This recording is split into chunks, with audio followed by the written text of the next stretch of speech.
Welcome to the Life Begins at Midlife podcast, where we pop the champagne to celebrate the unexplored joys and endless adventures that await us in the midlife. Flipping the script on what it means to hit those fabulous 40s, 50s, and beyond. Because here, we don't believe in midlife crises, only midlife revolutions. Reminding you that the only thing we're letting go of at midlife is the notion that it's all downhill from here. Nope, we're here to climb higher, dream bigger, and laugh louder. Each week, we'll dive into the myths, share the truths, and unlock the secrets to making the midlife years your best years yet. From rediscovering lost passions to embarking on new adventures, we're covering it all. Expect candid conversations with inspiring guests who've turned their midlife years into their most dynamic chapter yet. We're talking to everyone from entrepreneurs who've launched successful startups from their kitchen tables to adventurers who decided age is just a number when it comes to climbing mountains or sailing the seas. So if you've ever found yourself pondering, is this all there is? Or you're just eager to embrace the richness of midlife with both arms wide open, then you, my friend, are in the right place. Grab your favorite drink, get cozy, and let's show the world that life doesn't just begin at 20, it begins again at midlife. And remember, in the Life Begins at Midlife podcast, the only rule is to live confidently, love unconditionally, and laugh uncontrollably. Let's get started. Right, so welcome to today's episode of Life Begins at Midlife, the podcast for people that are navigating transformation in the midlife journey. Today we have got Clare Deacon with us, and I'm going to open the invitation to Clare to tell us a little bit about herself. Hi, Jackie. Thank you very much for inviting me onto this podcast. So, as Jackie said, I'm Clare Deacon, and I'm a positive psychology coach and therapist. And I set out on this new journey, midlife, for me 6 years ago. Now, I really set out on this journey, but I guess my transformation happened prior to that kind of was the starting point for me in what I do. So if you want, I can talk to you about where that journey started That would from. be wonderful, yeah, because I'm sure the listeners would like to hear a little bit more about, where your journey started. Okay, so it's interesting because the reality was I was in a place, I worked in the corporate world, I worked in financial services. I had quite a demanding job, as did my husband, and I had 3 young children, including twins. And I found myself, I'd got to a point in my career and in my life that I was kind of questioning how I'd landed where I was and whether I was happy with everything I had, but I didn't know what I wanted to do differently, how that could work. And I felt a bit of an overwhelming, I should be happy with everything that I've got. And that's something I think we all do. We should ourselves a lot. So I should be happy. I had a nice home. I had a lovely family. I had a handsome husband. I had a good income, etc. But I was beginning to challenge from a career perspective what I was doing, and looking at some alternatives, but I didn't know what that was going to look like. And to be honest, with the amount I had on with that job and with 3 young children, there's not a lot of time actually to take a breath, and think about things. But the universe decided there was going to be a change in my journey, and unexpectedly, back in 2016, my husband had a cardiac arrest and he passed away. So I was thrown into a future that I didn't want and I didn't expect. And I really didn't know what I was going to do. And obviously, I had 3 very young children. My twins had only just turned 5, and my eldest was 8. So, 3 children who were looking at me absolutely devastated, and their world had just been torn apart, as had mine. And I was kind of stunned. And the issue was also, I had grown up in a household of domestic abuse, and there had been a series of different events throughout my life that had probably led me to believe in a lot of those shoulds in the first place of where I was before. So I now found myself that I thought I had found my happy ever after, and in one fell swoop, it had disappeared. So I found myself asking the question, why bother? Why bother? Why? What is the point of me keep on fighting? But I had 3 children, and I'd made a promise to my husband on that night when I had to say goodbye to him, was that our dreams for our children were still going to come true, that they weren't going to be broken, that they needed to still believe in the possibility and magic that there was in this world. So whilst I was questioning what was the point was that promise that I'd made, and I had to fight.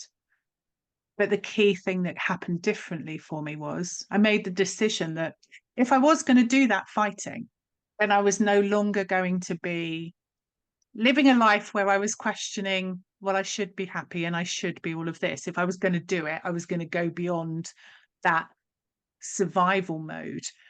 And I had to thrive, which I guess fundamentally explains why I have my business is called Happya. So I named my business because wherever you are, whatever I was doing, I was working towards that place where I was going to be happier. Yeah.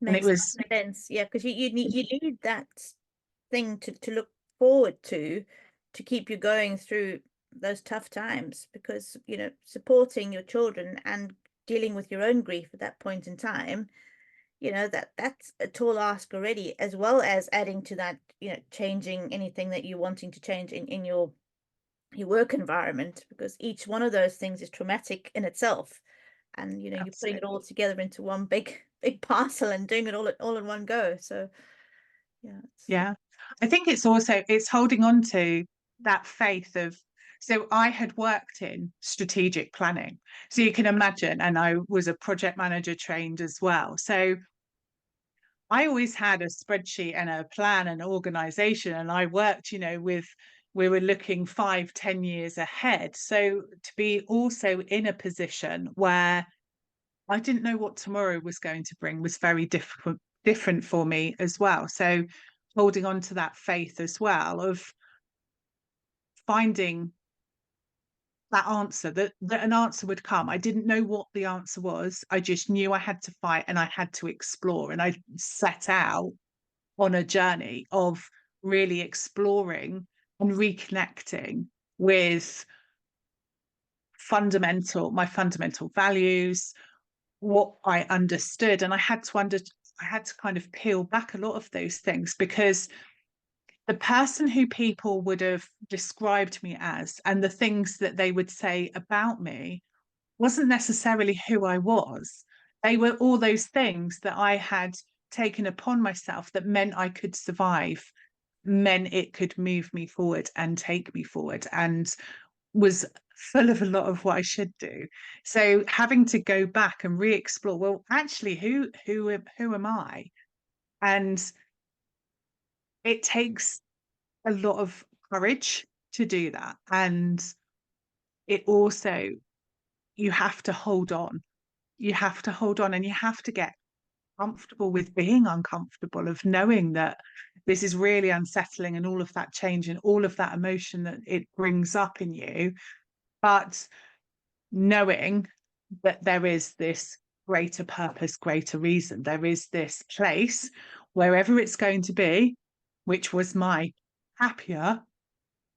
I was aiming for what that was going to be, and I had to start rebuilding those blocks and to put that picture back into place, because it wasn't going to be the picture that I thought that I would be living until I was grey and old, and that we would see our children growing up and moving on and through their journey. That's what I thought I had ahead of me.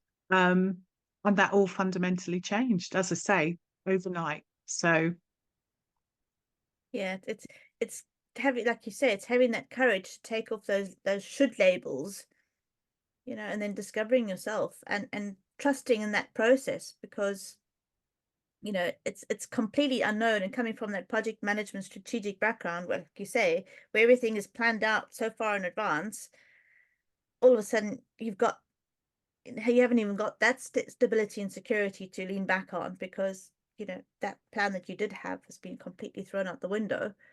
And even if you did try and create a new plan, you knew that you couldn't see far enough ahead because of what you were going through to be able to plan. so everything I would have put on the plan previously was not something that held value for me anymore, or everything that was going to have been on that plan would have been something that I wanted and was going to be doing with my husband under the terms of the life that we had envisioned and we had mapped out together of what we were expecting to happen in our world. So it kind of tore up a rule book from which I was operating from. And so I after some time, I went back into my job in the corporate world, and I found myself sitting there finding it. I don't know why I'm here. I don't know what I'm doing this for. I didn't see any value in anything I had to do, and I was plagued by the thoughts of life's too short. I could pass away tomorrow, and I don't want this to be all that I ever did. So one of the really important things, and the thing that really I learned from it, was that I had spent so long beforehand doing all of those shoulds and thinking I should be happy with this and I should just, and things will change and I'll, find the answer at some point, without really investing time and energy into it, thinking, oh, I'll just get more content with where I am. And the thing that frustrated me was actually all of the work that I did and therefore unpicking. Imagine if I had done that without my husband passing away, and the opportunity that that would have presented for me. So that's kind of a message that I champion now, is that you don't need to have these kind of events to give you permission. So one of the things was, it was like I needed to have gone and sought out therapy beforehand because of other traumatic things that had happened in my life before my husband's passing. But I never gave myself permission to do that. It was like, yeah, I was kind of aware, but I never accepted that. But when my husband passed away, everyone was very encouraging. Oh, well, your husband's died, so you can go and get help. And I was like, yeah, it's okay. I tick a box. I can go and find myself a therapist and counselor. But without that, I wouldn't have given myself permission. And it's like, why do we hold on to some of those things? Why do we need this excuse? You can give yourself permission today to go and get that support and help that you need to make those decisions. Yeah, it's like, why do we wait for that huge event to push us down that road of actually looking, I wouldn't call it looking after ourselves, but actually taking that step to putting ourselves first, and to doing what we feel, putting that oxygen mask on, that old cliche. It's that sort of, why do we wait for something to happen, whether it's our own health issues or something, a divorce or some kind of thing happening in our lives? Why do we wait for that before we actually look around and think, oh, actually, maybe I am worth putting myself, out there and putting the effort into myself. And it's just encouraging people out there to not wait to that, and not say, oh, one day when I am, my mum always used to wait until, say, one day when I've retired, then I can knit up all this wool that's in my cupboard. And you just never seem to get to that time when you can do whatever that is. So rather do it today, and then you've got it in your diary. Absolutely. So I sat at work, and I can remember I had this piece of paper, and I was like, I can leave work if I have a plan, because this is where I'm not happy, it's not fulfilling me anymore. If I have a plan to go forward, as I've said, I was a strategic planner, so I'd always been used to having a plan. But I didn't have the ability to know what that future picture looked like because I didn't know who I was anymore and I didn't know what life looked like. So I had no plan and I couldn't do it, but I knew I wanted to leave.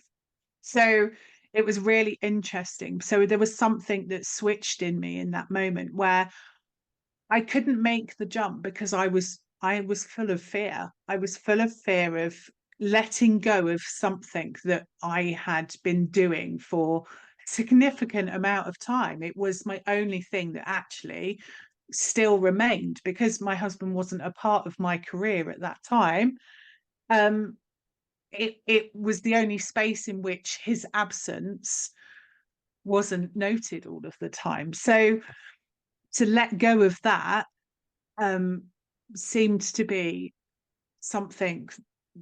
Why would you why would you let go of something that was stable, that was secure, that you knew, that was comfortable and people knew you? But I couldn't get past it wasn't making me happy. So I looked at, well, okay, I'm what am I actually scared of in terms of taking the leap going forward? Well, I was scared of it all going wrong. I was scared that I wouldn't find something different, that I wouldn't find something better, and that actually I would end up in that situation, which we always ask, am I just thinking the grass is always greener on the other side? So I thought, well, if that was the case, then I could go back into the corporate world. I could go back and do that again. Because actually I'd got there in the first place. So if I needed to do it again, I could, but at least I have gone out and explored it. And so all of these excuses I started to challenge of myself. And then I asked myself a really important question. What would I be more scared of? Was I more scared of trying it and failing? Or was I more scared of not trying it and still being in that situation in a year's time? And I found myself saying, well, the one thing you don't get another life. You don't get opportunity again. So that would actually felt like it would be a travesty for me to still be sat there with a blank piece of paper in a year's time going, well, I still can't take the leap because I still don't have the answer. And what I needed to do was to take that leap and have faith in myself that I had got myself thus far in life, that I didn't know what that future looked like, but it was something that I could only find if I gave myself that permission to go and explore it. And I think that's such an important message to get out there, is that until you invest that time, that energy, and give yourself that space, it's very difficult for you to ever build that picture. That's it. No, and I don't think that you'll ever have that sense that there's something more for yourself if that's not the truth. You know what I mean? So knowing for yourself deep down that there was more for you and you had a bigger purpose in your life, that was the inner nudging that you needed as well. Because had you denied that and stuck in your job, all the people that you've helped up until now and are going to be helping in the future, they would have lost out on, on that help that you've been able to give them. Okay, you would have been able to help people in the project management side of things, but that's one thing. But people needed you to step up, get rid of all the shoulds, and find your true calling, if you want to put it in that way. Yeah. And so for me, I can remember I left work, took some time out to rebuild my family and to get myself back on my feet. And then I was looking at making that decision of what I do next. And I ended up going back to university to study psychology because I knew that I really wanted to understand the journey that I had been on and how it had been evolving and how it had worked, because I'd seen such positive change in myself. And I learned all about post-traumatic growth and all of that benefit. And sitting in that lecture when they started talking about how people can come through trauma and why it happens, and they come back out again happier than they were before. And this was such a poignant moment for me, where I literally sat there thinking, that's me. That's what's happened to me. So I started exploring it more.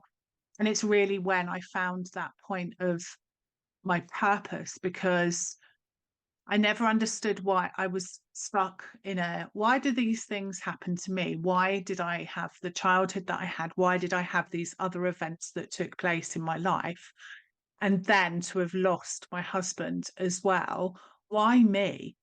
But what changed for me was actually I had this learning and this transformation that had happened. And it does give a kind of purpose to it, that with everything that I have experienced and gone through, that's led me to the purpose now, where I feel with my children, I have broken generational trauma that had happened, that I have taught them a different path, that they come from a perspective of positivity and hope and growth, that they won't have this mindset that they are limited because of their really young experience, that that's going to restrict them in their life opportunity and potential, that if anything, it's given them that fire that they can be anything and do anything they want. But it's also given me that strength and that determination to get that message out there to other people as well, because I can make that difference. I understand it from my own personal trauma and recovery journey, but also then learning and understanding the science that goes behind it all. So it gives me a real sense of purpose and knowing of what I wanted to do and how I wanted to do that. And that's how I build my life now. So if I find myself saying, oh, I should do that, then it's kind of a red flag that I'm going to do exactly the opposite. Yeah, well, that's a good way of looking at it. Hey, it's seeing as the shoulds is like that red flag popping up and think, oh, come on, caution, what are we actually getting ourselves into? Because it's so easy to do the shoulds instead of the, what is it that's really, calling to me. It's something I was shocked about, and I've probably been a little bit late in the the communications, but I heard that the UK is the second lowest in the rankings for mental health and happiness at the moment out of 71 countries. And that's quite sad and quite scary if you think about it. So if we can do our little bit that we can to promote happiness and allow people to be happier, even if it's a couple of people, and we can have that ripple effect that goes out. Can you imagine what an impact we can have?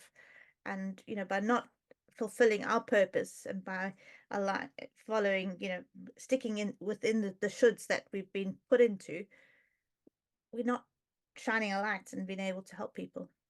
So, yeah. Well, so it's through growth and personal challenge, and it's proven that actually through experiencing trauma, and that's where growth comes from. If everything is perfect and well in life, which I don't think that happens, there is no such thing as perfection. It doesn't happen for everyone. It's actually through experiencing challenges and overcoming and tackling different things, adversity and all of this. That's where the true growth comes from, and that's where that sense of achievement comes from as well, that we've taken that step, that it gives us the motivation to take the next one and the next one and the next one. And that's where you see people really thrive. And when you look at some of the most successful people in the world as well, it's through overcoming adversity and challenge that has set them out on that path and on that journey. So the core part for me is obviously, my business is named Happya, and I recently published my book Blooming Happya, which takes you through that journey. But the key message is, you have the potential to go beyond survival, that we don't remain stuck in this is what I should do, or this is some kind of predestined path, that I should be sat here, I should be happy with what I've got, and I should be grateful that I am safe. Because we do this comparison story as well, don't we? So I should be grateful that when my husband passed away, that I had some financial stability to me. You know, it could have been worse. I should be grateful that I was with my husband at the time. Not everybody has that opportunity. There's all of these ways in which we should be grateful for difficult times as well that have happened, that we should be grateful that it wasn't worse. And I think it's being in contact with our emotions and accepting and showing ourselves some love and compassion for those as well, and having that self-acceptance of who you are and the impact that life has on you. Absolutely. So Claire, if you've got one pearl of wisdom that you can share with somebody that is, going through that sort of stage of not quite sure, what to do next, they're still stuck in the shoulds, but knowing that there's something more, what would you say to them? Okay, so that this advice comes on the back of ensuring that you have a sense of mental stability, because you need to come from a place where you have that stability to move forward. And if you're not in that place, I encourage you to reach out and get support. You have to have faith and belief in yourself that you can do this, and your potential is endless. It's only limited by your own mindset and what you believe you're able to achieve. I think, the quote that says, whether you believe you can or you believe you can't, you're right either way. Because if you don't believe that you can do something, then you won't take the action that you need to in order to move that forward. And perhaps, like me, rather than focusing on the fear of what if you do it and it goes wrong, or what if you don't do it, what are you losing out on by not taking that forward? So it's finding that power and that energy in yourself to know how you can give yourself that courage, momentum to take those steps. Yeah, and the permission. We've both given everybody the permission to step up and do what they feel they need to be doing, with obviously, like you said, the support and that around them as well. But thank you so much for coming on the show today. It's been lovely having you. And yeah, I'd like to get you back at some point where we can carry on talking a little bit more about, in depth on, how, you help people, and how we can, things that you've discovered through your working with different people. I will put your contact details in the show notes if anybody wants to get in touch with you. And yeah, it's been lovely to speak to you today. Lovely to meet you too, Jackie. Thank you. Perfect. Thanks very much. As we wrap up another episode here at Life Begins at Midlife, we want to take a moment to extend a heartfelt thank you to our sponsor, Jackie Bourne from Purpose Unleashed. Jackie's commitment to empowering individuals on their journey of self-discovery and transformation truly aligns with the spirit of our show. Whether you're navigating the challenges of midlife, seeking clarity on your next steps, or simply looking to live a more fulfilled life, Purpose Unleashed offers the guidance, tools, and support you need to turn your aspirations into reality. For those of you feeling stuck or at a crossroads, remember, it's never too late to redefine your path and embrace the life you've always dreamed of. Visit Purpose Unleashed website to discover how you can start your transformative journey today. Let Jackie be your guide to a more vibrant, purpose-driven life. You can find this link to the website in the show notes below. And to our listeners, thank you for tuning in and sharing your time with us. Remember, every day is a new opportunity to grow, to love, and to make a difference. Until next time, keep striving, keep dreaming, and keep listening.